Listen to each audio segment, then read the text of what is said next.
Have you ever felt like you're constantly battling against the current of life, struggling to find peace amidst chaos, and wondering if there's a way to navigate the storm with grace and strength? Imagine for a moment you possess a secret compass, one that guides you unerringly through life's tumultuous seas, ensuring you remain steadfast, calm, and resilient no matter how high the waves rise.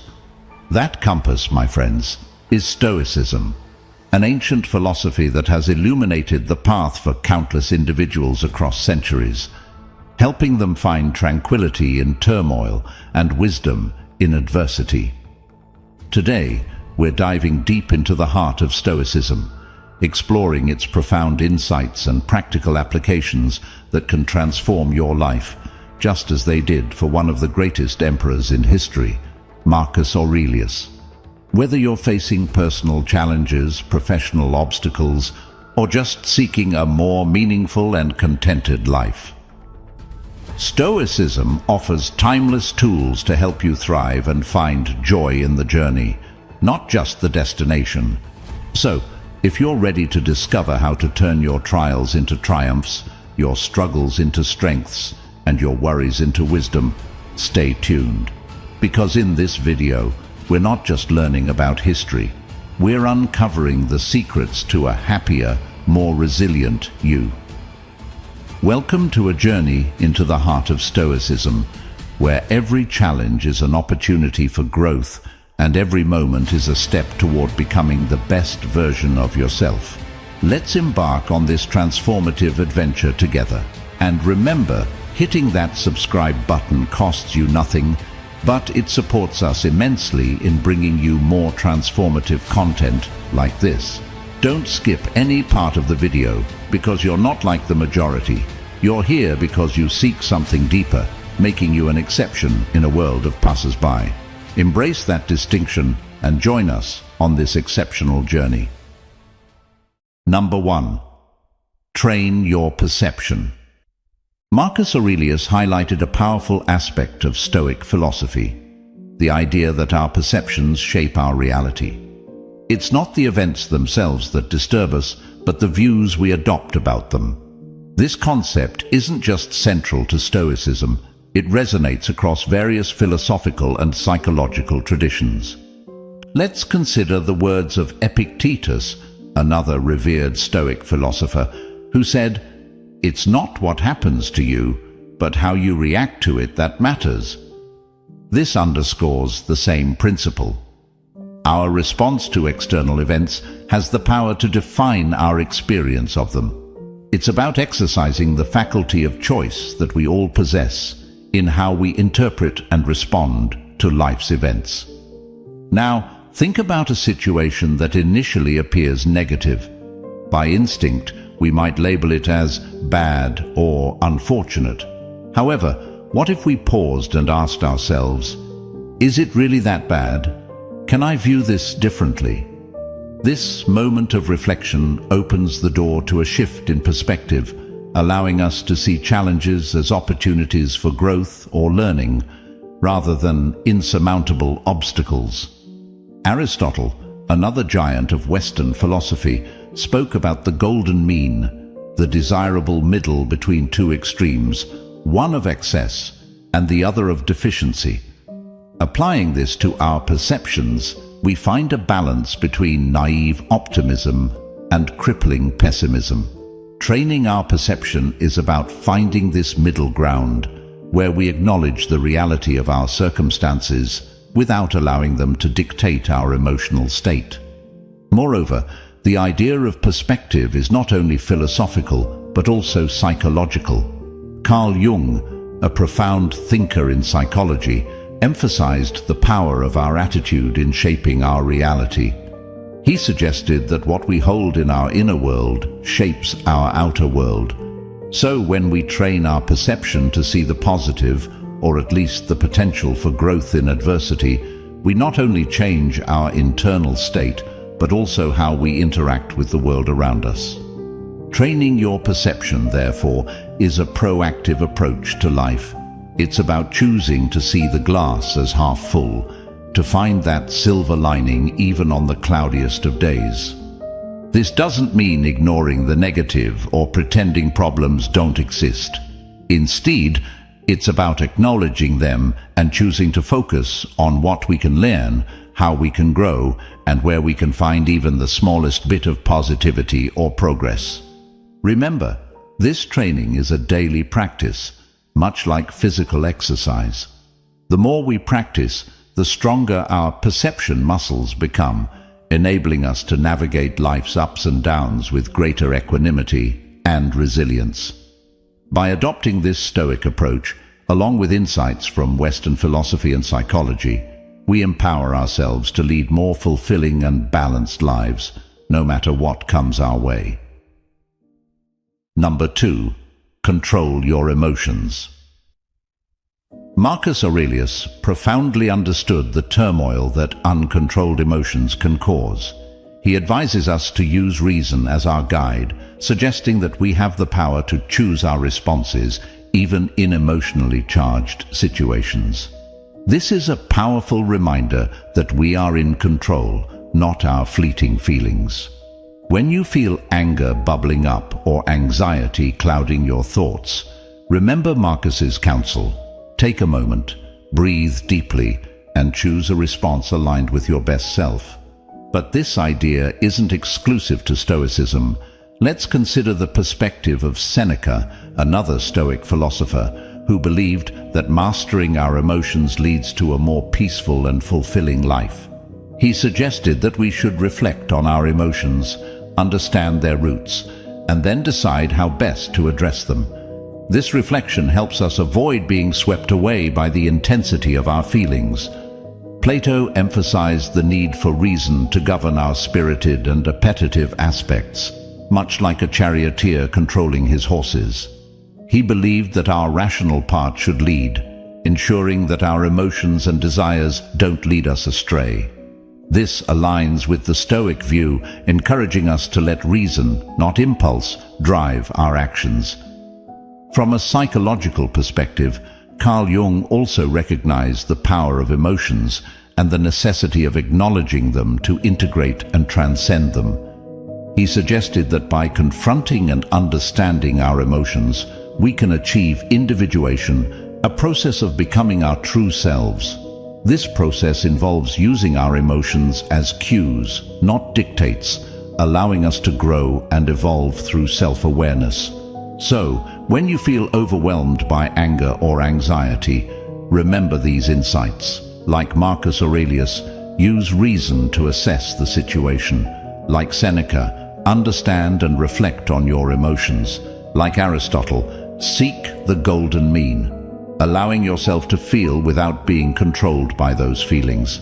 Like Plato, let your rational self be the charioteer. And like Carl Jung, use your emotions as a pathway to deeper self-understanding. By mastering your emotions, you're not suppressing your humanity, you're enhancing it. You're choosing to respond, not react. You're ensuring that you, not your fleeting emotions, are in the driver's seat.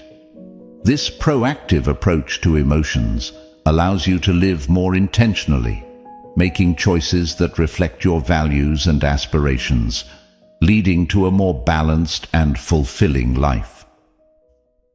Number 3. The dichotomy of control. The Stoic philosophers, particularly Epictetus, placed significant emphasis on this dichotomy.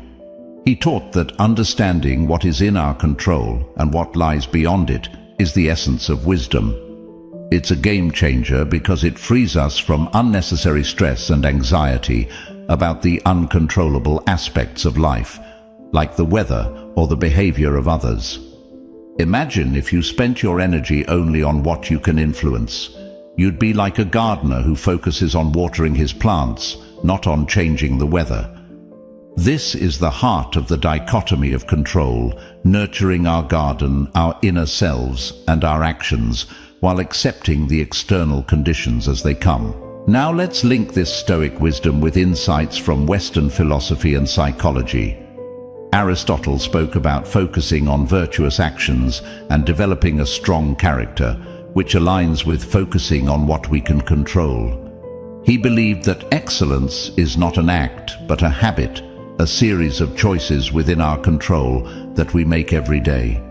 Plato, too, emphasized the importance of focusing on our own actions and virtues. In his allegory of the chariot, he depicted the soul as a charioteer trying to control two horses, representing different parts of our psyche. The message here resonates with the dichotomy of control. We must focus on steering our chariot wisely, recognizing what we can manage and what we must simply endure. Socrates urged us to focus on self-improvement and personal virtue, echoing the Stoic practice of concentrating on our own actions and responses. He famously stated that an unexamined life is not worth living, prompting us to reflect on our own sphere of control and cultivate our inner garden. Carl Jung spoke about individuation, the process of becoming aware of oneself, integrating the unconscious with the conscious. This process is fundamentally about understanding what we can change within ourselves and accepting what we cannot, which mirrors the dichotomy of control. So, how can we apply this transformative concept in our daily lives? It starts with a simple yet profound shift in perspective. When you're faced with a frustrating situation, ask yourself, is this within my control? If it's not, let it go, like leaves floating down a river. Focus your energy and attention on what you can influence, whether it's your attitude, your effort, or your response to others. Embracing life's unpredictability with a sense of peace doesn't mean being passive or indifferent. It means actively engaging with what you can change, with a calm acceptance of what you cannot. This approach not only reduces stress and anxiety, but also empowers you to live more intentionally and effectively. Number 4. Embrace virtue. This principle transcends mere self-improvement, reaching into the core of our interactions and contributions to the world around us. It's about nurturing a character marked by goodness, justice, bravery, and moderation, qualities that resonate deeply not only within Stoic philosophy, but across the spectrum of Western thought and psychology. The Stoics, including Marcus Aurelius, Seneca, and Epictetus, all emphasized virtue as the highest good. Marcus Aurelius, in his Meditations, consistently reflects on virtues like wisdom, justice, courage, and self-discipline, viewing them as the essence of a well-lived life. For him and his fellow Stoics, virtue wasn't an abstract ideal, but a practical guide for daily living, a means to align one's actions with the best part of oneself. Seneca highlighted the role of virtue in overcoming life's adversities. He argued that a virtuous life leads to tranquility and freedom from suffering, not because a virtuous person is exempt from troubles, but because they face them with grace and resilience. Epictetus took this even further, suggesting that our very purpose as human beings is to live in accordance with virtue. He taught that external events are beyond our control, but we can always choose to respond with virtue, which is entirely within our power. Now, connecting these Stoic ideas with broader philosophical and psychological concepts, we find a universal thread. Aristotle spoke of virtue as a mean between two extremes, advocating for balance and moderation in all aspects of life. His Nicomachean Ethics provides a blueprint for achieving happiness through virtuous living, emphasizing that virtue is an active choice and a habit that we cultivate through deliberate practice. Plato, too, centered his philosophy around the concept of living in alignment with the good, the true, and the beautiful. He envisioned a just society where individuals act according to their roles and virtues, contributing to the harmony of the whole. Socrates, the iconic figure of Western philosophy, believed that knowledge and virtue are intertwined, suggesting that to know the good is to do the good. His dialectical method aimed at uncovering the truth, leading individuals toward virtuous and enlightened living. From a psychological standpoint, Carl Jung's idea of individuation involves integrating various aspects of the self, leading to a whole and balanced personality. This process includes the development of moral qualities and the embodiment of virtues, reflecting a deep alignment between one's actions and one's true nature. So, how can we embrace virtue in our everyday lives? It starts with reflection and intention. Consider your actions and choices through the lens of virtue. Ask yourself, is this just? Is it brave? Is it moderate? Am I contributing to the good? By regularly questioning and guiding our actions with these principles, we craft a life of deep meaning and purpose. Virtue is not just a personal asset, it's a gift to those around us. When we act virtuously, we inspire others, elevate our communities, and contribute to a more just and compassionate world. In this way, embracing virtue enriches not only our own lives, but also the fabric of society itself. Remember, living virtuously doesn't mean achieving perfection. It's about striving, growing, and doing our best to align our actions with our highest ideals. In this lifelong journey, every choice guided by virtue is a step toward a more fulfilling and rewarding existence. Number 5. Broaden your perspective.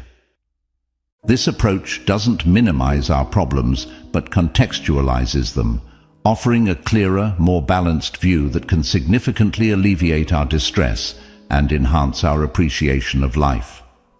Marcus Aurelius often reflected on the impermanence of life and the importance of considering the broader context of our experiences. By questioning the lasting impact of our current worries, he guides us toward a more resilient and composed mindset. This Stoic practice teaches us to differentiate between trivial disturbances and truly significant matters, urging us to invest our energy and emotions wisely. Seneca echoed this sentiment by encouraging us to view life as a whole, recognizing the fleeting nature of our troubles.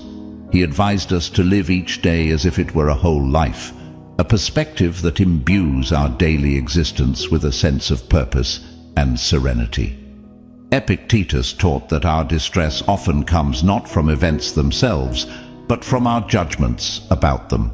By broadening our perspective, we can challenge these judgments, reduce our suffering, and embrace a more peaceful state of mind. Now let's weave in insights from Western philosophy. Aristotle emphasized the importance of pursuing a balanced life, focused on meaningful goals and guided by reason, a viewpoint that aligns with the idea of broadening one's perspective to discern what is truly valuable. Plato, through his allegory of the cave, invited us to question our perceptions and consider broader truths beyond our immediate experience. This philosophical exploration encourages us to look beyond the surface, seeking deeper understanding and wisdom. Socrates aimed to expand the minds of those around him, urging them to consider different angles and deeper truths. His method serves as a timeless reminder of the value of examining our lives and broadening our perspectives. From a psychological angle, Carl Jung's concept of individuation involves integrating various parts of our consciousness, prompting us to look beyond our immediate ego-driven concerns and towards a more holistic view of ourselves and our place in the world. So, how can we apply this expansive approach to our daily lives? Whenever you find yourself overwhelmed by worry or stress, pause and ask yourself the questions Marcus Aurelius might pose. Will this matter in the long run? What impact will this have in a year or even 5 years? Such reflection can dramatically shift your focus, easing anxiety and cultivating a deeper appreciation for the here and now. By adopting a broader perspective, we not only diminish our current anxieties, but also connect with a more profound sense of gratitude and presence. We learn to cherish the transient beauty of each moment, understanding that our worries are just small parts of a vast, interconnected tapestry of existence. Broadening your perspective is about seeing beyond the immediate confines of our concerns, recognizing the transient nature of our troubles, and aligning ourselves with the enduring flow of life. It's a practice that not only brings inner peace, but also deepens our connection to the world and fosters a more compassionate and understanding view of the human experience.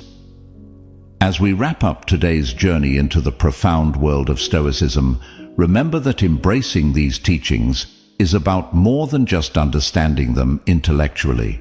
It's about living them every single day. Let the wisdom of Marcus Aurelius, the insights of Seneca, and the practical guidance of Epictetus be your companions as you navigate the complexities of life. Remember, it's the small steps we take consistently that lead to significant transformations. Thank you for being a part of Stoic Journal. Your presence and engagement make this community a beacon of wisdom and support. If you're eager to dive deeper into the art of living well, please check out one of the suggested videos on your screen. They are crafted with care to further guide and inspire you on your path to a more serene and mindful life. May you carry the day with grace and strength, and remember, the journey to wisdom is a shared one. We look forward to continuing it with you.